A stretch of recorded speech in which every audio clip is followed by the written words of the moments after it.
Hi అందరికీ నమస్తే. ఉమ్మడి ప్రకాశం జిల్లాలో గతంలో ఎప్పుడో దగ్గర ఒక 50 సంవత్సరాల క్రితం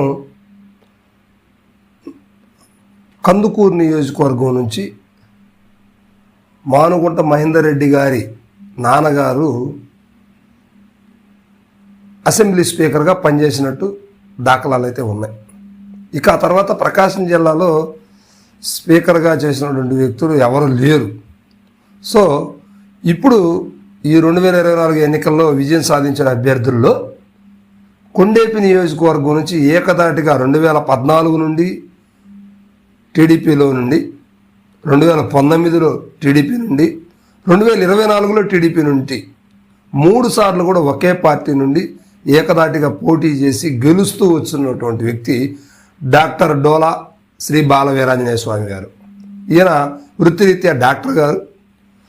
సో కొండేపి స్థానికుడు అవటం వల్ల ఆయనకి లోకల్ మంచి పట్టుంది, మంచి గుర్తింపు కలిగినటువంటి నాయకుడు, స్వతహాగా మంచి స్వభావం కలిగినటువంటి వ్యక్తిగా ఇక్కడ గుర్తింపు ఉన్నటువంటి వ్యక్తి.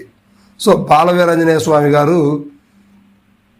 ఎస్సీ కులానికి చెందినవారు అయినా కూడా అందరినీ కలుపుపోయేటువంటి తత్వంతో ఉన్నటువంటి వ్యక్తి స్వామి.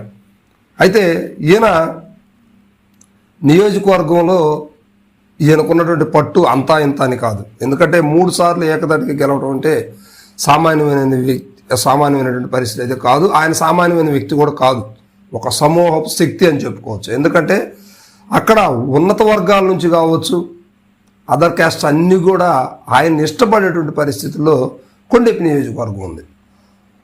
సో అదిగాక దామచర్ల జనార్దనం గారి కుటుంబానికి చాలా దగ్గర సన్నిహితులు అనమాట ఈయన. వారి అండదండలు కూడా బలంగానే ఉన్నాయని చెప్పుకోవచ్చు. అక్కడ దామచర్ల సత్య గారు, దామచర్ల కుటుంబం నుంచి దామచర్ల సత్య గారు ఇప్పుడు అక్కడ ఈయనకి బ్యాక్ బోన్గా ఉండి నడిపిస్తున్న పరిస్థితి. అయితే ఈ క్రమంలో 2024 ఎన్నికల్లో 3వసారి ఈయన టీడీపీ నుంచి విజయం సాధించారు. రాష్ట్రంలో నాకు తెలిసి లాస్ట్ టైం 23 మందిలో గెలిచినటువంటి వ్యక్తి కూడా స్వామి గారే. సో కనుక ఖచ్చితంగా ఈయనకి మంత్రి పదవి రావాల్సిన పరిస్థితి ఇప్పుడు ఏర్పడింది.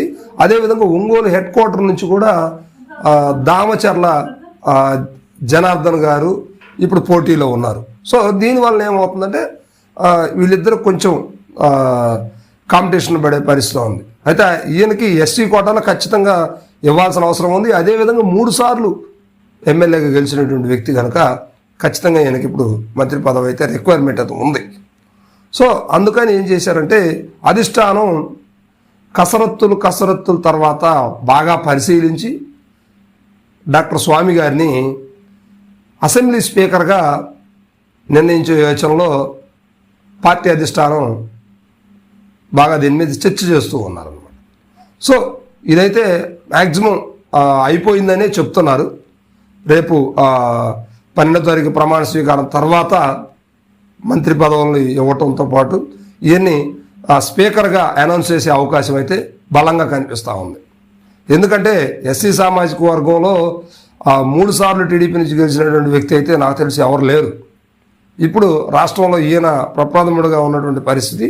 ఖచ్చితంగా ఈయనకి స్పీకర్ పదవి అనేది మంత్రి ఇచ్చినా కూడా ఇబ్బంది లేదు, ఇంకా స్పీకర్గా సభాపతిగా ఇచ్చే అవకాశాలు అయితే బలంగా కనిపిస్తున్నాయి. అధిష్టానం చంద్రబాబు నాయుడు గారి దగ్గర నుంచి ఈ టాక్ అయితే నడుస్తుంది అనేది ఇప్పుడు రాష్ట్రంలో చర్చనీయాంశంగా మారిందన్నమాట. సో ప్రకాశం జిల్లా నుంచి అసెంబ్లీ స్పీకర్గా రెడీగా ఉన్నటువంటి వ్యక్తి స్వామి గారు అన్నమాట. సో స్వామి గారికి అందరూ కూడా థ్యాంక్స్ చెప్దాం.